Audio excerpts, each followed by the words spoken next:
ఈరోజు మనం బాబా గారు చెప్పిన కొన్ని అమృత వాక్యాలను ఇప్పుడు మనం చూద్దామండి. నా భక్తుడినైనా నేను ఎక్కడున్నాను, నా భక్తుడు ఎంత దూరాన ఉన్న పిచ్చుకకు కాలికి దారం కట్టి లాక్కుంటూ రకరకాల విషయాల మీద నేను వారిని నా వద్దకు రప్పించుకుంటాను. ఎవరు వారంతట వారుగా నా వద్దకు రారు. గురువులకు వాగ్దాలకు అప్పగించి నిర్ణయించత ఊరత కూర్చుంటే చాలు. చెయ్యవలసినంత నేను చేసి మిమ్మల్ని చివరికంట గమ్యం చేరుస్తాను. పని చెయ్యి, సంతర్గంధాలు చదువు, దేవుణ్ణి న్యాయం ఉచ్చరించు.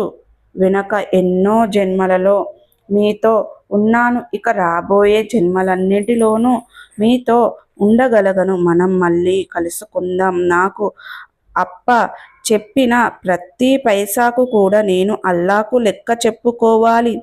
నేను ఎందరినో కాపాడడానికి 1000 క్రోసులు వెళ్ళాలి. నా దేహం ఎవరి ఎప్పుడూ తోడుగా ఉండే బాబా 2 రోజులు ఉద్యోగం వచ్చేలాగా అనుగ్రహించిన బాబా గారు, సాయి భక్తులందరికీ కూడా నమస్కారం. ఆ అమ్మాయి వివాహ అనంతరం ఆర్థికంగా నిలబడడానికి నేను 2025వ సంవత్సరం అక్టోబర్ నెలలో నిండు గర్భంతో ఉన్న ఒక ఆవువు 60,000 రూపాయలను కొన్నాను. అది మా దగ్గరకు వచ్చిన నెల రోజుకు డెలివరీ సమయం ప్రాసన్నమైన ఈయన లేక వాస్తవ పడుతుంటే డాక్టరు పట్టి దూడను బయటకు లాగారు. ఆ దూడ ఒక 10 రోజుల నుండి చనిపోయింది. డెలివరీ అయినప్పటి నుండి ఆవుకు రోజు జ్వరం వస్తూ ఉండేది. ఎన్నో ఇన్ఫెక్షన్స్ మందులు వాడడం.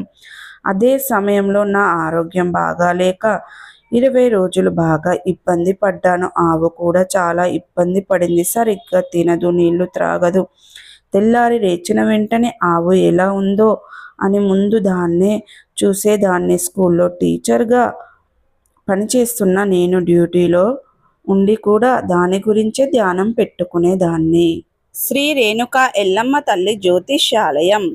స్త్రీ పురుష వశీకరణ చేయబడును, భార్యాభర్తల వశీకరణ చేయబడును, కుటుంబ వశీకరణ చేయబడును. మీకు ఎటువంటి సమస్యలు ఉన్నా జ్యోతిష్యం చెప్పబడును, పరిహారం చేయబడును. దూరంలో ఉన్నవారికి ఫోన్ కాల్ ద్వారా జ్యోతిష్యం చెప్పబడును.